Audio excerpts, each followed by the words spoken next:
Hello everyone, welcome to my channel. ಬದುಕು ಜಟಕ ಬಂಡಿ ವಿಧಿ ಅದರ ಸಾಹೇಬ, ಕುದುರೆ ನೀನವ ಪೇಳ್ದಂತೆ ಪಯಣಿಗರು, ಮದುವೆಗೋ ಮಸಣಗೋ ಹೋಗೆಂದ ಕಡೆ ಹೋಗು, ಪದ ಕುಸಿಯೇ ನೆಲವಿಹುದು ಮಂಕುತಿಮ್ಮ ಅಂತ DVG ಅವರು ಎಷ್ಟು ಚೆನ್ನಾಗಿ ಕಗ್ಗದಲ್ಲಿ ಹೇಳ್ತಾರಲ್ವ. ನಾನು ಯಾಕೆ ಈ ಒಂದು ಕಗ್ಗದಿಂದ ವ್ಲಾಗನ್ನು ಶುರು ಮಾಡ್ತಿದ್ದೀನಿ ಅಂದರೆ, ನಿನ್ನೆ ರಾತ್ರಿ ಒಂದು ನ್ಯೂಸನ್ನು ಕೇಳಿ ಸಿಕ್ಕಾಪಟ್ಟೆ ಶಾಕ್ ಆಯಿತು, ಹಾಗೆ ಬೇಸರ ಕೂಡ ಆಯಿತು. ಕೆಲವೊಬ್ಬರ ಸಾವು ನಮ್ಮನ್ನು ತುಂಬಾ ಕಂಗೆಡ್ಸತ್ತೆ.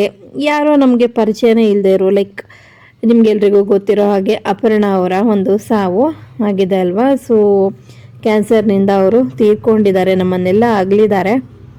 ಅವರನ್ನು ನಾನು ಇದುವರೆಗೂ ಒಂದ್ಸಲನೂ ಭೇಟಿ ಆಗಿಲ್ಲ, ಮಾತಾಡಿಸಿಲ್ಲ, ನೋಡಿಲ್ಲ ಕೂಡ. ಆದರೂ ಕೂಡ ಅವರು ತೀರ್ಕೊಂಡ್ರು, ಅವರ ಸಾವಾಗಿದೆ ಅಂದಾಗ ನನಗೆ ಯಾಕೆ ತುಂಬಾ ಬೇಜಾರಾಯಿತು. ಗೊತ್ತಿಲ್ಲದ ಹಾಗೆ ಕಣ್ಣಲ್ಲಿರಡು ಹನಿಗಳು ಬಂದೇ ಬಿಟ್ವು. ನಾವೆಲ್ಲ ಚಿಕ್ಕವರಿದ್ದಾಗಿಂದನೂ ಕೂಡ ಅವರ ಒಂದು ನಿರೂಪಣಾ ಶೈಲಿಗೆ ಮಾರು ಹೋಗಿದ್ವಿ. ಅವರು ಮಾತಾಡುವಂಥ ಕನ್ನಡ ನಮಗೆಲ್ರಿಗೂ ತುಂಬಾ ಖುಷಿ ಕೊಡ್ತಿತ್ತು. ಒಂಥರ ಅವ್ರ ಆ್ಯಂಕರಿಂಗ್ ಇದೆ ಅಂತಂದರೆ ಆ ಒಂದು ಪ್ರೋಗ್ರಾಮಿನ ಒಂದು ಕಳೆನೇ ಬೇರೆ ಅಂತ ಹೇಳ್ಬೋದು. ತುಂಬ ಸಲ ಅರ್ಧ ಅವರ ಒಂದು ಕನ್ನಡ ಭಾಷೆಯನ್ನು ಕೇಳೋದಕ್ಕೋಸ್ಕರನೇ ಕೆಲವೊಂದು ಪ್ರೋಗ್ರಾಮನ್ನು ನಾನಂತೂ ನೋಡಿದ್ದೀನಿ. ಹಾಗೆ ಬಿಗ್ ಬಾಸಲ್ಲಿ ಕೂಡ ಅವರನ್ನು ನಾವು ರಿಯಲ್ ಆಗಿ ಹೇಗಿರ್ತಾರೆ ಅನ್ನೋದನ್ನು ಕೂಡ ನೋಡೋಕ್ಕೆ ಸಾಧ್ಯ ಆಯಿತು. ಬಹುಶಃ ಕನ್ನಡದ ಮೊದಲನೇ ಬಿಗ್ ಬಾಸ್ ಸೀಸನ್ ಆಗಿತ್ತು ಅನ್ಸುತ್ತೆ ಅದು. ನಾನಂತೂ ಒಂದು ಎಪಿಸೋಡ್ ಬಿಡದೆ, ಒಂದು 5 ನಿಮಿಷನೂ ಗ್ಯಾಪ್ ಕೊಡದೆ ನೋಡಿದಂಥ ಒಂದು ಸೀಸನ್ ಅದು.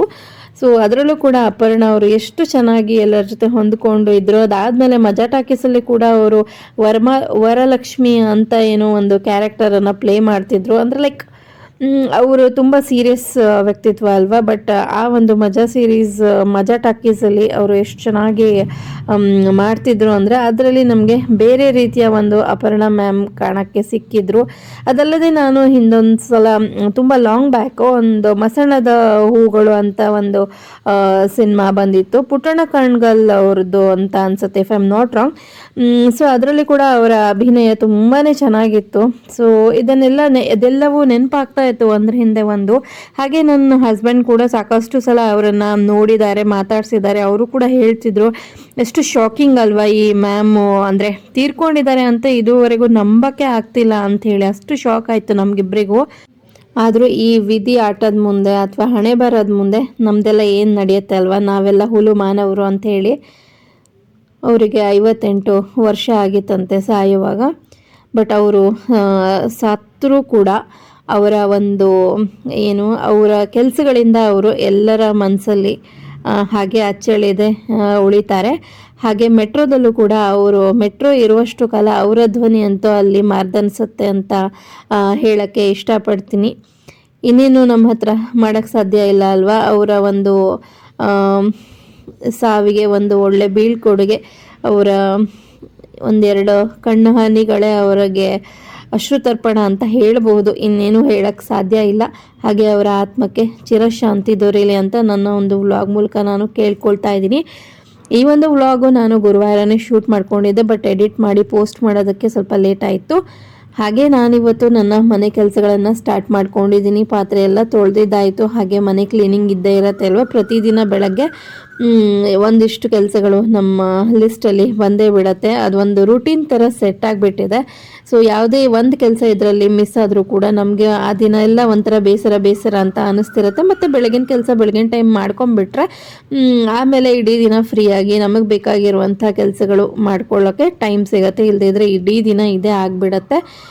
ಸೊ ನಾನೆಲ್ಲ ಕೆಲಸಗಳನ್ನು ಇವತ್ತು ಆದಷ್ಟು ಬೇಗ ಮುಗಿಸ್ಕೊಳ್ತಾ ಇದ್ದೀನಿ. ಮತ್ತು ಹಸ್ಬೆಂಡು ಮತ್ತು ಮಗಳು ಕೂಡ ಅವರವರ ಕೆಲಸಕ್ಕೆ ಹೋಗಿದ್ದಾರೆ. ಹಾಗೆ ನಾನಿಲ್ಲಿ ಮನೆಯೆಲ್ಲ ಕ್ಲೀನ್ ಆದಮೇಲೆ ಮನೆ ಹೊರಗಡೆ ಕೂಡ ಸೆಕ್ಯೂರಿಟಿ ಅವರೆಲ್ಲ ಚೆನ್ನಾಗಿ ಕ್ಲೀನ್ ಮಾಡ್ತಾರೆ. ಬಟ್ ನಾನು ಕೂಡ ಒಂದು ಸಲ ಕ್ಲೀನ್ ಮಾಡ್ಕೊಂಡ್ಬಿಡ್ತೀನಿ ನನ್ನ ಸಮಾಧಾನಕ್ಕೆ. ಇದು ಏನು ಅಂತಂದರೆ, ನಾನು ಈ ಮನೆಯನ್ನು ಪ್ರತಿದಿನ ಗುಡಿಸ್ಕೊಂಡ್ಬಿಡ್ತೀನಿ. ಮತ್ತು ಯಾವಾಗೆಲ್ಲ ಕಸ ಕಾಣುತ್ತೆ ಅವಾಗೆಲ್ಲ ಗುಡಿಸ್ಕೊಳ್ತೀನಿ. ಬಟ್ ನೆಲ ಒರೆಸೋದು ಮಾತ್ರ 2 ದಿನಕ್ಕೊಮ್ಮೆನೇ ಮಾಡೋದು ನಾನು. ನನಗೆ ದೊಡ್ಡದಾಗಿದೆ ಮನೆ, ಅಂದರೆ ನನಗೆ ಬೇರೆ ಎಲ್ಲ ಕೆಲಸಗಳನ್ನೂ ಮಾಡಿಕೊಂಡು ಪ್ರತಿದಿನ ಕಸ ಹೊಡೆದು ನೆಲ ಒರೆಸಿನೂ ಮಾಡೋ ತನಕ ತುಂಬಾ ಸುಸ್ತಾಗತ್ತೆ. ಹಾಗಾಗಿ ನಾನು ನೆಲ ಒರೆಸೋದನ್ನು ಒಂದಿನ ಸ್ಕಿಪ್ ಮಾಡಿ ಒಂದಿನ ಮಾಡ್ತೀನಿ, ಆ ಥರ ಮಾಡ್ಕೊಳ್ತೀನಿ. ಇಷ್ಟೆಲ್ಲ ಮಾಡಿ ಮುಗಿಸೋ ತನಕ ನನಗಂತೂ ತುಂಬಾ ಸುಸ್ತಾಗ್ತಾಯಿತ್ತು. ಒಂದು ಲೋಟ ಕಾಫಿ ಕುಡಿಯೋಣ ಅಂತ ಬಂದೆ. ಇವತ್ತು ನಾನು ಡಿಕಾಕ್ಷನ್ ಏನು ಹಾಕಿರಲಿಲ್ಲ, ಹಾಗಾಗಿ ಈಗ ಇನ್ಸ್ಟಂಟ್ ಪೌಡರ್ ಬರುತ್ತಲ್ವ ಲೆವೆಸ್ಟ್ ಯೂಸ್ ಮಾಡ್ತೀನಿ ನಾನು. ನನಗಂತೂ ತುಂಬಾ ಚೆನ್ನಾಗಿ ಅನಿಸುತ್ತೆ. ಸೊ ಇವಾಗ ಲೆವಿಸ್ಟ ಪೌಡರನ್ನು ಹಾಕ್ಕೊಂಡಿದ್ದೀನಿ, ಜೊತೆಗೆ ಸಕ್ಕರೆ ಮತ್ತು ಹಾಲು ಕಾಯಕ್ಕೆ ಇಟ್ಕೊಂಡಿದ್ನಲ್ಲ, ಬಿಸಿ ಬಿಸಿ ಹಾಲನ್ನು ಇದಕ್ಕೆ ಮಿಕ್ಸ್ ಮಾಡಿಬಿಟ್ರೆ ಇನ್ಸ್ಟಂಟ್ ಕಾಫಿ ರೆಡಿ. ಡೆಫಿನೆಟ್ಲಿ ಇದು ಫಿಲ್ಟರ್ ಕಾಫಿ ಅಷ್ಟು ಟೇಸ್ಟಿ ಆಗಿರೋದಿಲ್ಲ, ಬಟ್ ಒಂದು ಕ್ವಿಕ್ ಫಿಕ್ಸ್ ಅಂತ ಏನು ಹೇಳ್ತೀವಿ ಅದಕ್ಕೆ ಇದು ಚೆನ್ನಾಗಿರುತ್ತೆ. ಸೊ ಇವಾಗ ಕಾಫಿ ಕುಡಿತಾ ಆರಾಮಾಗಿ ಒಂದು 20 ನಿಮಿಷ ನಾನು ಮೊಬೈಲ್ ನೋಡ್ದಾಗ ಕೂತಿರ್ತೀನಿ. ಏನೇನಿದೆ, ಏನಾದರೂ ಮೆಸೇಜಸ್ ಇದ್ದರೆ ನೋಡೋದು, ಕಾಮೆಂಟ್ಸಿಗೆ ರಿಪ್ಲೈ ಮಾಡೋದಿದ್ರೆ ಮಾಡೋದು, ಈ ಥರದ್ದೆಲ್ಲ ಮಾಡಿಕೊಂಡು ಅದಾದಮೇಲೆ ನಾನು ಸ್ನಾನಕ್ಕೆ ಹೊರಟೆ. ಸ್ನಾನ ಎಲ್ಲ ಮಾಡ್ಕೊಂಡು ಬಂದಿದ್ದಾದ ನಂತರ ಇವತ್ತು ಏನು ಅಂತಂದರೆ ತಲೆ ಸ್ನಾನ ಮಾಡೋದಿತ್ತು, ಹಾಗಾಗಿ ನಾನು ಮತ್ತೆ ಬಾತ್ರೂಮ್ ಕ್ಲೀನಿಂಗ್ ಕೂಡ ಮುಗಿಸ್ಕೊಂಡ್ಬಿಟ್ಟೆ. ಮತ್ತು ಸ್ಯಾಟರ್ಡೆ ಸಂಡೇ ಫ್ರೀ ಆಗಿರ್ಬೋದಲ್ವ, ಇಲ್ಲಾಂದರೆ ಅದನ್ನು ಸ್ಯಾಟರ್ಡೆ ಸಂಡೇಗೆ ಪೋಸ್ಟ್ಪೋನ್ ಮಾಡಬೇಕು. ಸೊ ಬಾತ್ರೂಮ್ ಎಲ್ಲ ತೊಳೆದಿದ್ದು ಕ್ಲೀನ್ ಮಾಡಿದಾದ ನಂತರ ಇಲ್ಲಿ ನಾನು ದೇವರಿಗೆ ಪೂಜೆಯನ್ನು ಮಾಡ್ತಾಯಿದ್ದೀನಿ. ನಂದೊಂದು ಸಿಂಪಲ್ ಪೂಜೆ ಅಷ್ಟೇ, ತಾಸುಗಟ್ಟಲೆ ಕೂತ್ಕೊಂಡು ಜಪ ತಪ ಆ ಥರದ್ದು ಯಾವುದೇ ಸೀನ್ ಇಲ್ಲ. ಯಾವುದು ನಮಗೆ ಖುಷಿ ಕೊಡುತ್ತೋ ಅದಷ್ಟೇ ನಾವು ಮಾಡಬೇಕಲ್ವ. ಸುಮ್ಮನೆ ಬೇರೆಯವರಿಗೆ ತೋರಿಸ್ಲಿಕ್ಕೆ ಅಂತ ನಾವು ಯಾವುದನ್ನು ಮಾಡೋಕ್ಕೆ ಹೋಗಬಾರ್ದು, ಅದು ಹೆಚ್ಚು ದಿನ ಬಾಳಿಕೆ ಬರೋದಿಲ್ಲ ಕೂಡ. ಸೊ ಭಕ್ತಿ ಆದರೂ ಆಯಿತು, ಮತ್ತು ಬೇರೆ ವಿಷಯ ಆದರೂ ಆಯಿತು. ಸೊ ನಂದೆಲ್ಲ ಕೆಲಸ ಮುಗೀತು. ಇವಾಗ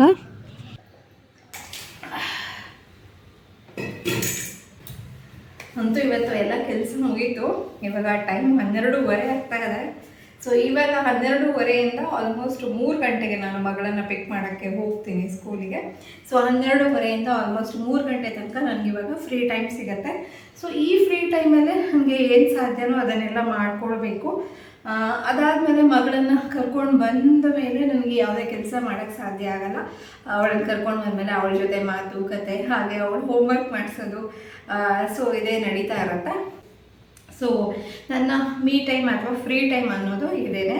ಸೊ ಇನ್ನೊಂದು ಚೂರು ಫಾಸ್ಟಾಗಿ ಕೆಲಸ ಮಾಡ್ಕೊಂಡಿದ್ರೆ ಒಂದು 11:45 ಹಾಗೆ ಆಗ್ತಿತ್ತು.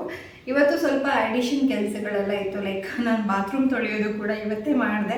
ಸೊ ಮನೆ ಏನೋ ಪಾತ್ರೆ ಅಡುಗೆ ಎಲ್ಲ ಕ್ಲೀನ್ ಮಾಡಿ, ಅಡುಗೆ ಮನೆಯೆಲ್ಲ ಕ್ಲೀನ್ ಮಾಡಿ, ಕಸ ಹೊಡೆದು, ನೆಲ ಒರೆಸಿ, ಬಾತ್ರೂಮ್ ತೊಳೆದು, ತಲೆ ಸ್ನಾನ ಮಾಡಿ ಮುಗಿಸೋದಂತ ನನಗಂತೂ ಸುಸ್ತಾಗಿಬಿಡತ್ತೆ.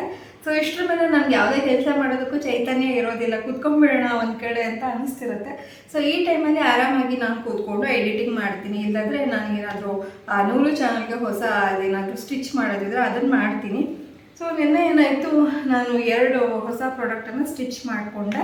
ಸೊ ಒಂದು ಇವತ್ತು ಹೋಗಬೇಕು, ಇವತ್ತು ಗುರುವಾರ ಅಲ್ವಾ, ಸೊ ಇವತ್ತು ಒಂದು ವಿಡಿಯೋ ಹೋಗಬೇಕು.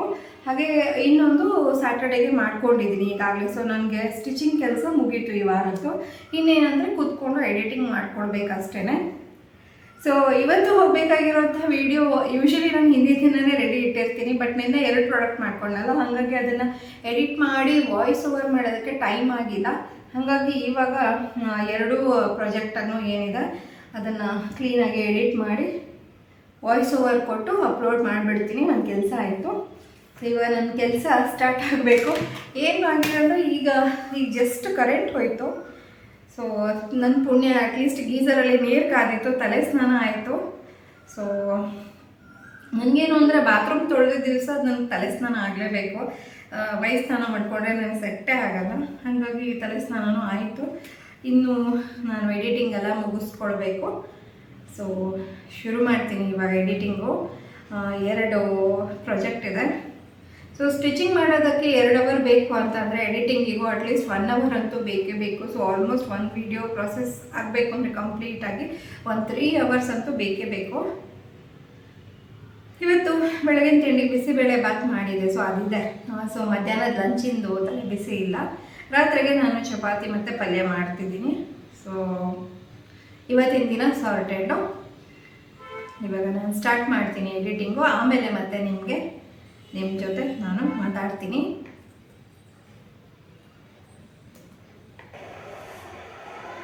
ಹಾಯ್, ನಮಸ್ಕಾರ ಸ್ನೇಹಿತರೆ, ವೆಲ್ಕಮ್ ಬ್ಯಾಕ್ ಟು ನೂಲು ಪ್ರೇಮ. ಸೊ ನೋಡಿ, ನಾವು ವಾಯ್ಸ್ ಓವರ್ ಮಾಡಬೇಕು ಅಂತಂದರೆ ಬೆಳಗಿನ ಟೈಮಲ್ಲಿ ಎಷ್ಟು ಥರದ ಡಿಸ್ಟ್ರಾಕ್ಷನ್ಸ್ ಇರುತ್ತೆ ಅಂದರೆ ಒಟ್ಟಿನಲ್ಲಿ ನಮಗೆ ಅಂದರೆ ಯಾವುದೇ ನಾಯ್ಸ್ ಇಲ್ಲದೆ ಆರಾಮಾಗಿ ರೆಕಾರ್ಡಿಂಗ್ ಮಾಡೋಕ್ಕೆ ಸಾಧ್ಯನೇ ಆಗೋದಿಲ್ಲ. ಹಾಗಂತ ನಾನು ರಾತ್ರಿಗೆ ಎಲ್ಲ ಸೈಲೆಂಟ್ ಆದಮೇಲೆ ರೆಕಾರ್ಡಿಂಗ್ ಮಾಡೋಣ ಅಂದರೆ ನನಗೆ ಆ ಟೈಮಲ್ಲಿ ನನಗೆ ಫಿಸಿಬಲ್ ಇರೋಲ್ಲ ಎಲ್ಲ ಸರಿನೂ. ಇವತ್ತು ನೋಡಿ ನಿನ್ನೆ ಪ್ರಾಡಕ್ಟ್ ಎಲ್ಲ ಮಾಡಿ ರೆಡಿ ಇಟ್ಟಿದ್ದೀನಿ, ಇನ್ನೇನು ಎಡಿಟಿಂಗ್ ಮಾಡಿ ಇವತ್ತು ವಾಯ್ಸ್ ಓವರ್ ಮಾಡಿ ಪೋಸ್ಟ್ ಮಾಡಬೇಕು. ಇವಾಗ ಗಲಾಟೆ ಸ್ಟಾರ್ಟ್ ಆಗಿದೆ. ಸೊ ನಾನು ವಾಯ್ಸ್ ಓವರ್ ಮಾಡೋದು ಲೇಟ್ ಆದರೆ ಅಪ್ಲೋಡ್ ಮಾಡೋದು ಲೇಟ್ ಆಗಿಬಿಡತ್ತೆ. ಹೀಗೆಲ್ಲ ಇರುತ್ತೆ ಸಮಸ್ಯೆಗಳು. ಇವಾಗ ಸ್ಟಾರ್ಟ್ ಮಾಡ್ತೀನಿ. ನಾನಿಲ್ಲಿ ನನಗೆ ಬೇಕಾಗಿರುವಂಥ ಬಟ್ಟೆಗಳನ್ನೆಲ್ಲ ನೀಟಾಗಿ ಕಟ್ ಮಾಡ್ಕೊಳ್ತಾ ಇದ್ದೀನಿ. ಇದಾದಮೇಲೆ ನಾನು ಇದರ ಅಳತೆಯನ್ನು ನಿಮಗೆ ಕರೆಕ್ಟಾಗಿ ತೋರಿಸ್ತೀನಿ. ನಾನಿಲ್ಲಿ ತೊಗೊಂಡಿರುವಂಥ ಬಟ್ಟೆ 8 ಇಂಚು ಅಗಲ ಇದೆ, ಹಾಗೆ 10 ಇಂಚು ಉದ್ದ ಇದೆ. ಈಗ ಏನು ಮಾಡಬೇಕಂದ್ರೆ ಇದನ್ನು ಕರೆಕ್ಟಾಗಿ ಹೀಗೆ 2 ಇಂಚಿಗೆ ಒಂದು ಫೋಲ್ಡನ್ನು ಮಾಡ್ಕೊಳ್ತಾ ಹೋಗ್ತೀನಿ.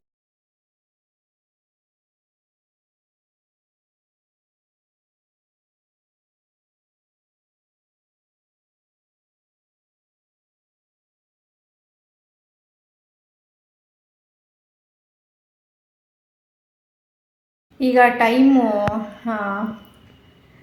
ಟೈಮು ಕರೆಕ್ಟಾಗಿ 2:10 ಆಗ್ತಾ ಇದೆ. ಸೊ ನಂದು ಎಡಿಟಿಂಗ್ ಕೂಡ ಮುಗೀತು. ಸೊ ವಾಯ್ಸ್ ಓವರ್ ಕೂಡ ಮಾಡಿದ್ದಾಯಿತು. ಸೊ 2 ವೀಡಿಯೋಸ್ ಕೂಡ ರೆಡಿ ಇದೆ. ಸೊ ಇವತ್ತು ಒಂದು ವಿಡಿಯೋ ಪಬ್ಲಿಷ್ ಮಾಡ್ತಾಯಿದ್ದೀನಿ, ಹಾಗೆ ಇನ್ನೊಂದು ವಿಡಿಯೋ ಶನಿವಾರ ದಿವಸ ಬರುತ್ತೆ. ಕೆಲವರು ಕೇಳ್ತಾರೆ ನೀವು ಇದೇ ಚಾನಲಲ್ಲಿ ಸ್ಟಿಚಿಂಗು ಕೂಡ ಹಾಕಿ ಅಂಥೇಳಿ, ಬಟ್ ಹಂಗೆ ಬರೋದಿಲ್ಲ ಅಲ್ವಾ. ಇಲ್ಲಿ ತುಂಬ ಜನ ನಂದು ವ್ಲಾಗ್ಸು ಮತ್ತು ಕುಕ್ಕಿಂಗನ್ನು ನೋಡೋಕ್ಕೆ ಇಷ್ಟಪಡ್ತಾರೆ. ಬಟ್ ಹಾಗಾಗಿ ನಾನು ಸ್ಟಿಚಿಂಗನ್ನು ಕಂಪ್ಲೀಟಾಗಿ ಆ ಒಂದು ನೂಲು ಕ್ರಿಯೇಷನ್ಸ್ ಚಾನಲಲ್ಲೇ ಪೋಸ್ಟ್ ಮಾಡ್ತಾ ಇರ್ತೀನಿ. ನಿಮಗೆ ಅದೇನಾದರೂ ನೋಡೋ ಇಂಟ್ರೆಸ್ಟ್ ಇದ್ದಲ್ಲಿ ನೀವು ಅಲ್ಲಿ ಕೂಡ ನನ್ನನ್ನು ಸಬ್ಸ್ಕ್ರೈಬ್ ಮಾಡ್ಕೊಳ್ಬೋದು. ಮತ್ತು ನಾನು ಹೊಲಿದಂಥ 2 ಪ್ರಾಡಕ್ಟನ್ನು ನಿಮಗೆ ತೋರಿಸ್ತೀನಿ ಇವಾಗ. ಸೊ 2 ಪ್ರಾಡಕ್ಟು ನಾನು ಯಾವ್ದ್ಯಾವ್ದು ಹೊಲಿದಿದ್ದೆ ಮತ್ತು ಅದು ಯಾವುದರ ಎಡಿಟಿಂಗ್ ಮಾಡಿದೆ ಅಂತ ನಿಮಗೆ ತೋರಿಸ್ತೀನಿ. ಒಂದು ಇದು ನೋಡಿ, ಈ ಥರದ ಒಂದು ಹ್ಯಾಂಡ್ ಬ್ಯಾಗು, ಇದನ್ನು ಹೊಲಿದಿದ್ದೀನಿ. ಹಾಗೆ ಇನ್ನೊಂದು ಈ ಥರ ಒಂದು ಪ್ಯಾಚ್ ವರ್ಕ್ ಇರುವಂಥ ಪೌಚು ಕಾಣಿಸ್ತಿದೆ ಅಂತ ಅಂದ್ಕೊಳ್ತೀನಿ. ನೋಡಿ ಈ ಥರ. ಸೊ ಇದೆರಡರಿದ್ದು ನಿಮಗೆ ಟ್ಯುಟೋರಿಯಲ್ಲು, ಅಂದರೆ ಹೇಗೆ ಮಾಡೋದು ಅನ್ನೋದ್ರ ಬಗ್ಗೆ ಇಂಟ್ರೆಸ್ಟ್ ಇದ್ದರೆ ಮಾಡಬೇಕು ಅಂತ ಏನಾದ್ರು ಇಂಟ್ರೆಸ್ಟ್ ಇದ್ದರೆ ನನ್ನ ಆ ಚಾನಲ್ ನೂಲುಲಿ ಹಾಕಿರ್ತೀನಿ, ಪಬ್ಲಿಷ್ ಮಾಡಿರ್ತೀನಿ. ಸೊ ಚೆಕ್ ಮಾಡಿ. ಹಾಗೆ ನಾನೀಗ ಊಟ ಮಾಡಿಕೊಂಡು ಹೊರಡಬೇಕು. ಇನ್ನೊಂದು ಸ್ವಲ್ಪ ಹೊತ್ತಲ್ಲೇ ಮಗಳನ್ನು ಕರ್ಕೊಂಡು ಬರೋಕ್ಕೆ ಹೋಗಬೇಕು. ಟೈಮ್ ಕೂಡ ಆಗ್ತಾ ಇದೆ. ಸೊ ಇವತ್ತಿನ ಒಂದು ವಿಡಿಯೋವನ್ನು ವ್ಲಾಗನ್ನು ನಾನು ಇಲ್ಲಿಗೆ ಮುಗಿಸ್ತಾ ಇದ್ದೀನಿ. ಸೊ ಇವತ್ತು ಬೆಳಗ್ಗೆಯಿಂದ ಅಂದರೆ ತಿಂಡಿ ಆದಮೇಲೆ ಮಗಳು ಸ್ಕೂಲು ಹಾಗೆ ಹಸ್ಬೆಂಡ್ ಆಫೀಸಿಗೆ ಹೋದ ಮೇಲೆ ಏನೇನೆಲ್ಲ ನಡೀತು ಅನ್ನೋದನ್ನು ಇವತ್ತಿನ ವ್ಲಾಗಲ್ಲಿ ನಾನು ಶೇರ್ ಮಾಡಿದ್ದೀನಿ. ರುಟೀನ್ ವಿಡಿಯೋಸ್ ಎಲ್ಲ ನಾನು ಮಾಡೋ ತುಂಬಾ ಕಡಿಮೆ. ಸೊ ಏನಾದರೂ ಒಂದು ರೆಸಿಪಿ ಇರಬೇಕು ಅಥವಾ ನಾನು ಎಲ್ಲಾದರೂ ಹೋಗಿರಬೇಕು, ಆ ಥರದ್ದು ಶೂಟ್ ಮಾಡೋಕ್ಕೆ ಇಂಟ್ರೆಸ್ಟ್ ಜಾಸ್ತಿ. ಸೊ ಇವತ್ತು ಒಂದು ರುಟೀನ್ ವಿಡಿಯೋ ಮಾಡೋಣ ಅಂತ ಮಾಡಿದೆ. ಸೊ ನಿಮಗೆಲ್ಲ ಹೇಗೆ ಅನ್ನಿಸ್ತು ಅನ್ನೋದನ್ನು ನನಗೆ ಕಾಮೆಂಟ್ ಹಾಕಿ. ಹಾಗೆ ನಿಮಗೆ ನಾನು ಯಾವ ಥರ ವ್ಲಾಗ್ಸನ್ನು ಮಾಡಿದ್ರೆ ನೋಡೋಕ್ಕೆ ಇಷ್ಟ ಇದೆ ಅದನ್ನು ಕೂಡ ನನಗೆ ಕಾಮೆಂಟ್ ಮಾಡಿ ತಿಳಿಸಿ. ನಾನು ಆ ಥರದ ಕಾಂಟೆಂಟನ್ನು ತೊಗೊಂಡು ಬರೋಕ್ಕೆ ಟ್ರೈ ಮಾಡ್ತೀನಿ. ಸೊ ವಿಡಿಯೋವನ್ನು ಮುಗಿಸ್ತಾ ಇದ್ದೀನಿ. ಸಿಗ್ತೀನಿ ಮತ್ತೊಂದು ಹೊಸ ವ್ಲಾಗ್ನೊಳಗೆ. ಹಾಗೆ ಈ ವಿಡಿಯೋ ನಿಮಗೆ ಇಷ್ಟ ಆಗಿದ್ರೆ ಲೈಕ್ ಮಾಡಿ, ಶೇರ್ ಮಾಡಿ, ಹಾಗೆ ಕಾಮೆಂಟ್ ಮಾಡಿ, ಮತ್ತು ಚಾನಲ್ಗೆ ಸಬ್ಸ್ಕ್ರೈಬ್ ಮಾಡ್ಕೊಳ್ಳಿ. Thank you. ಬಾಯ್.